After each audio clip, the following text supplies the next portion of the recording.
The conventional narrative of human civilization places its genesis around 5,000 years ago in Sumeria, Mesopotamia, and the Far East, emerging slowly and painfully from the Stone Age. Yet scattered across the globe are anomalous artifacts and monumental structures that defy this timeline, hinting at a past far more complex and advanced than we are led to believe. One such profound enigma surrounds the disappearance of the Indus Valley Civilization, a sophisticated culture that flourished in ancient India.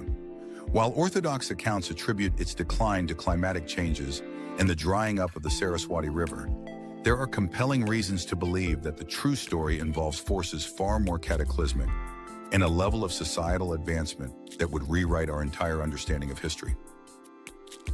If you're fascinated by the hidden truths and suppressed narratives of our past, make sure to hit that subscribe button. Here we dig where others won't, unearthing the secrets history tried to forget. The Indus Valley Civilization, encompassing great cities like Harappa and Mohenjo-Daro, is conventionally understood to have declined around 1900 BCE. The prevailing explanation attributes this to climatic changes, specifically the drying up of the mythical Saraswati River, which satellite imagery now strongly supports. For decades, another theory, the Aryan invasion theory, suggested that a race of Indo-Europeans invaded the Indus Valley, leading to the civilization's demise. However, this theory has since fallen into disrepute and has been largely debunked, with no skeletal evidence showing any difference between supposed invaders and indigenous peoples. This shift in understanding opens a Pandora's box for Orthodox scholars, challenging their entrenched views on prehistory. According to authors Michael Crimo and Richard Thompson, the scientific community, particularly concerning human origins, often employs a knowledge filter that systematically suppresses, ignores, or forgets evidence that contradicts prevailing theories. This process is not a satanic plot, but an ongoing social process of knowledge filtration that ensures certain categories of evidence simply vanish from view, often unjustifiably. This suppression applies to ancient history as well, making the true history of civilizations like the Indus Valley challenging to uncover. The idea that a great but forgotten fountainhead of civilization once existed is gaining traction among researchers willing to risk their professional prestige for the sake of truth. Graham Hancock, for instance, argues that the conventional belief that civilization was born roughly 5,000 years ago, with anything earlier being strictly primitive, is fundamentally flawed. He presents breakthrough evidence of a forgotten epoch in human history that predated acknowledged cradles of civilization by thousands of years, suggesting this lost culture was highly advanced and technologically proficient. The evidence for such a civilization extends beyond the Indus Valley. The discoveries of submerged cities around the world are increasingly difficult to ignore, hinting at a dramatic reevaluation of our past.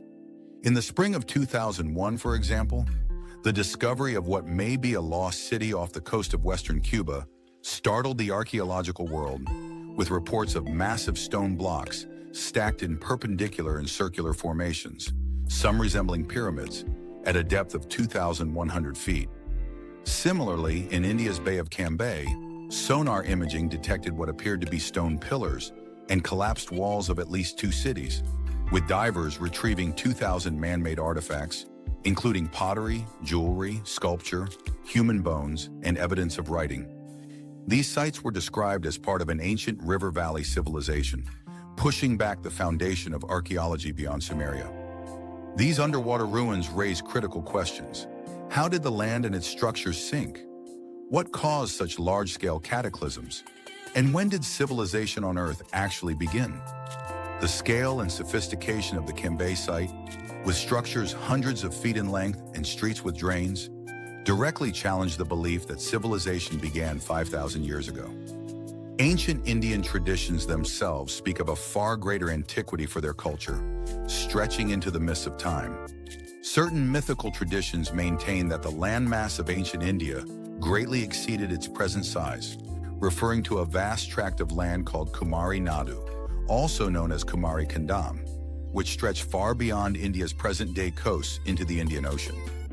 This Pandyan kingdom is said to have reigned from 30,000 BCE to 16,500 BCE, according to the tradition. Obscure texts of the Siddhanta tradition of Tamil Nadu reportedly state that a great deluge inundated Kumari Kingdom, a notion echoed in the writings of other researchers who claim knowledge of Indian and Tibetan texts, speaking of a long-lost continent in the East.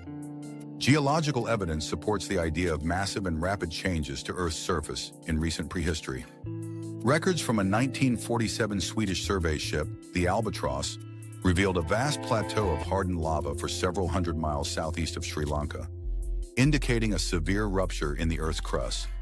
This immense eruption may have coincided with the downfall of Kumari Kingdom, for which zoological and botanical evidence suggests a recent date, not the millions of years orthodoxy typically ascribes to such landmasses. Additionally, Asian caves are filled with the bones of numerous prehistoric animals, which could only have been driven to their final resting places by vast amounts of water, propelled by a spectacular, cataclysmic force of nature. This perspective aligns with the Earth crust displacement theory, championed by Rand and Rose Flemeth, which suggests that the Earth's outer crust may have suddenly shifted on its surface, causing continents to move radically. This theory explains how a continent-sized landmass, like Antarctica, which the Flemeths believe was Plato's Atlantis, could have been transformed from a temperate zone to its current icy position, leading to widespread destruction from tidal waves, hurricanes, volcanic eruptions, and expanding ice caps.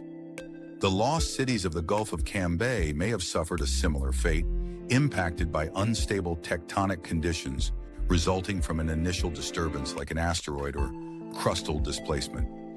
Further adding to the enigma of ancient India are its epic poems, the Mahabharata and Ramayana, which allude to advanced technology in the form of vimanas, ancient aircraft used for transport and warfare. Less celebrated ancient Indian writings describe these aircraft in surprising technical detail.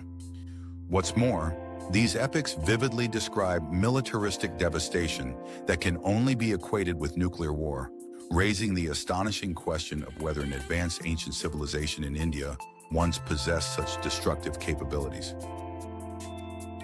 The similarities in ancient scripts, such as the identical nature of the Indus Valley script to that found on Easter Island, further suggest a pervasive, if not advanced, seafaring or even airborne culture in ancient India. Initial reports indicate the script found in the Gulf of Cambay resembles the Indus Valley script, potentially linking distant Easter Island and its megalithic statues to ancient southern India, Kumari Kingdom. The collective amnesia surrounding such events is a recurring theme. Michael Cremo suggests that while knowledge of catastrophes survives in ancient writings and oral traditions, a social amnesia prevents us from accepting them as truth. The deliberate reinterpretation of Eastern history by Western scholars, often with an ethnocentric bias, has created a knowledge filter that casts ancient philosophy and science into a historical dustbin if it conflicts with European models. This has obscured the true history of places like Mother India, whose cultural roots are said to extend into a primordial timelessness. The implications are profound. If the Indus Valley Civilization, along with other ancient cultures, possessed sophisticated knowledge and technology thousands of years before our recognized dawn of civilization, then much of what we know about human history is, at best, incomplete. This requires us to view ancient myths not as mere fiction, but as potentially coded historical records. The mythological record, spanning hundreds of cultures and recounting global catastrophes, urges us to acknowledge a past cloaked in mystery, one where advanced civilizations have been destroyed by recurrent cataclysmic events. As we continue to unearth evidence, from underwater ruins to re-examined ancient texts, the picture of our past begins to shift dramatically. The disappearance of the Indus Valley Civilization, when viewed through this expanded lens, becomes a stark reminder that not all history is written in stone. Some of the most critical lessons for our future may lie buried beneath the sands and seas, waiting for us to remember who we are and where we truly came from.